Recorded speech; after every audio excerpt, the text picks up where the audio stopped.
Des défenses du consommateur, départ en vacances.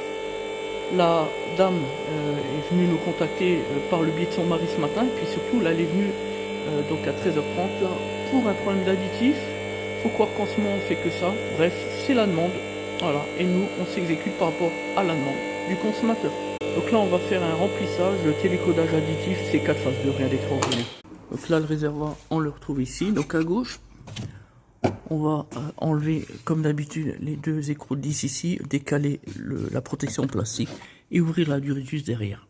Et ici on a reconnu la pompe, il n'y a pas de souci, on a fait le diagnostic P-code 15B3 comme d'habitude, défaut niveau additif faible, donc en bas simplement. On a indiqué par transparence que la cliente pouvait attendre, on lui a indiqué donc qu'elle pouvait attendre juste à côté dans la salle d'attente, pendant que nous réalisons l'intervention qui va durer, allez, un quart d'heure, 20 minutes à tout casser. Comme ceci. Décale la barre de renfort, comme ceci. On la décale là-haut. Ensuite, on arrive sur la fameuse durite ici, que l'on déconnecte. On branche, comme ceci. Nous allons donc rajouter 850 ml, eu égard à ce qu'il reste dans le réservoir, bien sûr. On passe à la partie électronique. Lorsque la pompe d'additivation n'a pas été remplacée, il n'y a pas lieu de réaliser le télécodage recirculation, mais simplement le télécodage du niveau.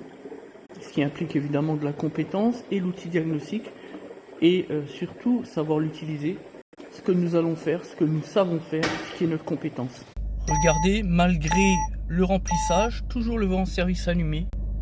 Ici le voyant FAP. Dès lors, le simple effacement défaut dans le cadre du calculateur d'injection ne sert à rien, avis aux bricoleurs ou aux particuliers.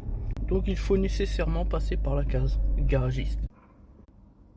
On vérifie dans les valeurs où il est resté 148, là c'est bon. Dans le P-code de permanent, on passe à intermittent. Il n'y a donc plus qu'à effacer le P-code.